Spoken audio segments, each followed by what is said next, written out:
E esse capítulo fala muito sobre a importância do crescimento espiritual. Então, ela passou alguns últimos capítulos falando muito da questão das tarefas de casa, né? Do papel nosso, das esposas, das mulheres de Deus, né? Em relação ao ambiente da casa, tudo que a gente precisa fazer no lar. Mas aqui ela volta um pouco àquele princípio, né? Que eu amo isso. Adoro a forma como ela fala, e que eu acho que ajuda muito a gente ter esse ânimo de novo, né? De buscar a Deus constantemente.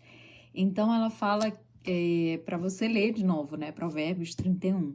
E quando você lê aquela vida, né? Daquela esposa, daquela mulher de Deus, assim, é tão impressionante que ela não para, ela parece, tipo, ela fala que externamente a mulher de Provérbios parece um reloginho que nunca para e está sempre fazendo alguma coisa, né, importante. E ela fala assim, mas o que será que tem dentro dela que mantém ela assim tão motivada, encorajada, né, fortalecida para manter tudo isso que ela faz? E aí ela fala que esse algo que está dentro dela é exatamente a questão de um crescimento espiritual constante, sabe, aquela busca constante por Deus e por conhecer mais dele e se encher mais do Espírito e ser mais fortalecida em Deus, né? Então ela fala que isso é esse algo que tem dentro dessa mulher de Provérbios, né, e que a gente precisa buscar. E aí, dentro do crescimento espiritual, ela dá umas dicas de como a gente seguir isso, né? Então, a primeira coisa é que começa em Cristo, né? E ela dá o próprio exemplo da vida dela, de que ela se converteu, assim, ela na verdade cresceu dentro da igreja, né? Mas ela conhecia Deus, amava Jesus, ela orava quando criança, só que ela não tinha o entendimento do que realmente Jesus fez por ela, né? Ela não entendia que ele era o Salvador, ela ainda não tinha sido convencida de que ela também tinha pecado, né? Ela se considerava uma pessoa boa, uma boa cristã, e então não tinha Jesus como Salvador, né? Isso só acontece quando a gente realmente tem aquele encontro com Deus e a gente consegue enxergar todas as nossas falhas, o quão quão pecador a gente é e o quanto a gente precisa de Deus, né? E ela falou que esse encontro foi realmente uma virada de chave, né, na vida dela, né? E mudou tudo. Então, de fato, o ponto de partida está nesse lugar onde a gente encontra Jesus como nosso Salvador, né? E nele, então, a gente encontra um novo começo, né? Não é tão maravilhoso quando a gente começa a ver todas as nossas falhas e todos os pecados que a gente tem, mas nele a gente tem a esperança de uma redenção, né? De uma mudança completa. É aquilo do morrer para si, viver para Cristo, né? A nova criatura, aquilo que o próprio Deus planejou para você, né? Então, nele temos um novo começo. Não importa como foi até aqui a sua vida, né? Se hoje você se colocar diante do nosso Deus e se arrepender, existe um novo começo. E não só o Senhor nos perdoa, mas Ele nos capacita a sermos tudo aquilo que Ele propõe que a gente seja, né? Deus, Ele nunca pede além do que a gente pode fazer. Se Ele pede coisas, né? Se Ele tem um padrão de santidade, Ele não é que ele não vai exigir o que ele mesmo não capacita a gente a fazer, né? Então, nele nós somos aceitos, somos amados, né? Nele existe um recomeço. E, gente, é todos os dias, né? Todo dia que você se sentir de tal maneira, você pode voltar e recomeçar, né? E outro fator aqui importantíssimo para esse crescimento é o poder de Deus pelo Espírito Santo. Às vezes a gente entende o que a gente deve fazer, mas a gente não tem o cuidado de se encher de Deus, de se encher do Espírito mesmo, né? E ser capacitada por Ele. Então, toda vez que a gente começa fazendo a nossa força dar ruim, a gente faz errado, a gente faz além, às vezes, do que precisa, se cansa. Mas, né, em Deus a gente consegue ter esse equilíbrio de todas as coisas, né? E como fala lá em Atos 1:8, né? Recebereis sobre vós poder quando vier sobre vocês o Espírito Santo. Então, assim, existe um poder de Deus que é real, né? E quem ainda não experimentou isso deveria buscar de todo o coração esse revestimento de poder que te capacita a tudo, te capacita a santidade, te capacita a tudo aquilo que Deus quer de você, né? E ela encerra aqui também falando, né, a busca do conhecimento, né, ela deve ser intencional, essa questão da gente crescer em Deus, né? Então ela compara como se fosse você vai preparar um jantar. Você não consegue do nada, sem planejamento, sem saber nem o que você vai fazer, não, você tem que ter um plano. Então, quando você vai crescer espiritualmente, você também tem que ter um plano, aonde você vai estudar, que horas você vai estudar, o que você vai estudar. Então, ela fala, planeje assim, esse momento para você então ter um banquete, né? Para você realmente desfrutar disso. E às vezes a gente faz aleatoriamente, sem pensar, mas o crescimento espiritual ele tem que ser uma prioridade, né, na nossa vida. Ele tem que ter o seu tempo, o seu espaço, né? Então isso é bem interessante. E aí ela fala, né? Tem um plano, muito bom isso. E ela também comenta sobre a importância aqui da mordomia do corpo, né? De como isso também afeta a nossa vida espiritual, né? Então, você cuidar do seu corpo, da sua saúde. Ela fala que conversou com muitas pessoas, né? De Deus, assim, homens, mulheres, e sempre tinha uma. Ela sempre fazia essa pergunta: mas o que mais te ajuda a viver a vida de Deus em plenitude, né? E que a maioria sempre respondeu: dieta e exercício. Ou seja, né, a gente às vezes espiritualiza muito, mas a dieta e o exercício são espirituais. Porque, gente, o corpo é a máquina que a gente vai ter e só tem uma, né? E se não cuidar bem dela, dá ruim. Então, dieta e exercício. E aí ela volta aqui também aquele tema, né? Alguma coisa é melhor que nada.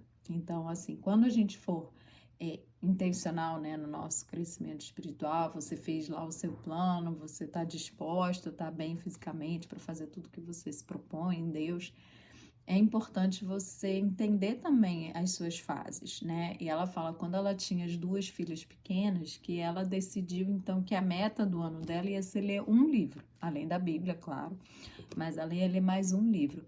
E ela fala que esse livro marcou a vida dela. Ela às vezes lia assim, sei lá, meia página no dia, mas ela se comprometeu a ler. E foi um livro que marcou a vida dela e foi muito importante no período. Acho que era sobre educação de filhos, alguma coisa assim. Então, assim, os nossos planos não precisam ser mirabolantes, eles só precisam ser realistas e alguma coisa melhor do que nada, né? Então, se você tem um bebê pequeno, eu sei que é bem mais complicado, mas não impede, né? Sempre existe algo que a gente pode fazer, né? Outra coisa que ela fala, né? Sobre a comunhão, sobre a importância da comunhão no nosso crescimento espiritual, né? Então, assim, não só a comunhão para a gente aprender, né, com os outros, que ela, o tempo todo no livro, ela fala de como ela aprendia com mulheres mais experientes, da importância de você ser intencional também, né, fazer perguntas para pessoas que você vê que estão vivendo aquilo. Mas ela fala também da comunhão com aqueles que você vai se aproximar para você ser uma fonte de bênção também, né? Então, para que isso aconteça, ela fala assim: cuide da sua mente, né? Primeiro, para que seus relacionamentos sejam aprimorados, né?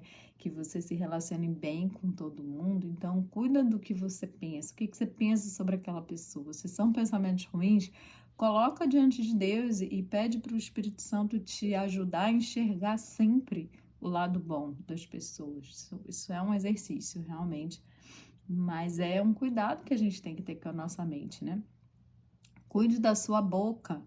Gente, o que sai da nossa boca já é algo muito forte, né? Assim, são decisões que a gente já tomou, né? Então, em Provérbios, né, fala que a mulher virtuosa, ela fala com sabedoria e a instrução está na sua boca. Ou seja, quando ela não tinha nada bom para falar, provavelmente ela ficava calada. Então, a gente tem que ter esse discernimento, né? Outra coisa, cuide das suas atitudes. Isso aqui eu achei bem legal, que ela cita uma amiga dela, que falava que existem dois tipos de pessoas. Aquelas que quando chegam num ambiente cheio de gente, a pessoa pensa assim, aí está você, né? Ou aquela que fala, aqui estou eu. Então, assim, tem aquela que chama a atenção para si, só para si, e tem aquela que chega já procurando alguém para abençoar. né? Então, como é o seu coração? Quando você entra num lugar, você está sempre querendo chamar a atenção, querendo o seu centro, ou você está lá disposta a servir, disposta a ser uma bênção na vida de outra pessoa, às vezes se já buscando em Deus, orando, né? Poxa, quem será que eu posso abençoar hoje? Então, assim, cuide dessas atitudes, né? Que a gente se torne cada vez mais essa pessoa que vai atrás do outro, né? Para servir realmente. Então, isso tudo entra nessa parte da importância da comunhão, né? Então, tudo aquilo que você está recebendo de crescimento espiritual, né? Você deve transbordar isso. E ela dá uma dica interessante nesse capítulo também, nessa questão de ser intencional no seu crescimento, da gente manter 5 arquivos espaçosos, ou seja, né? Na época dela fazia muito sentido isso, hoje em dia com o computador já mais ou menos. Mas ela falava assim, que ela comprou 5 arquivos, acho que imagino que desses de papelão, sei lá. E ela escolheu 5 temas da vida em que ela começou a virar especialista. Então, tudo que ela anotava, encontrava, não sei o que, pegava e botava naquele arquivo. A Bíblia, né? Cada tema desses tem uma cor e um símbolozinho, então tudo que ela encontrava na Bíblia acerca desses temas, ela ia lá e escrevia, né? Enfim, ela foi se especializando nisso. E que isso ajudou muito no crescimento espiritual, e todos os alunos dela, ela ensina isso, né? Então, eu mesma, há muitos anos atrás, fiz também, e agora eu percebi que realmente eu fui me aprofundando nesses temas, né? E pretendo renovar isso aí hoje, né? No computador é bem mais fácil, você faz as pastinhas lá e você vai fazendo o seu texto. Enfim, o que importa é você ser intencional e busque áreas espirituais, né? Por exemplo, descanso em Deus, são os meus temas, né? O amor e a mente de Cristo, fé, finanças aos olhos de Deus, são coisas que eu me interesso, até a organização, né, aos olhos de Deus. E claro, você pode primeiro começar pelo que Deus pensa sobre essas coisas e depois se aprofundar, né, em todos os sentidos, né. E acho que isso é muito legal, muito útil. Realmente, para mim, tem sido. Então, acho que vale a pena. E conclusão, né? A gente tem tanto à nossa disposição, gente. Deus, ele nos abençoou com toda sorte de bênçãos nas regiões celestiais, né? Ela cita esse versículo que é maravilhoso. Nós temos o fruto do Espírito. Temos o Espírito Santo, que é o nosso professor, consolador, auxiliador, né? Tudo.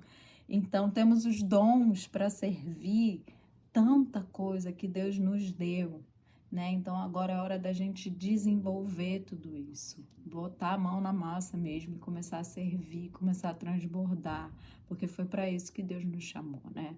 Então, se você é uma mulher segundo o coração de Deus e está ouvindo até hoje aqui esse vídeo, é porque existe um anseio no seu coração de obedecer, de servir, né? Então, que o Senhor te enche de ânimo nessa manhã para buscar mais uma vez, para se encher dele e para fazer tudo aquilo que Deus tem para você.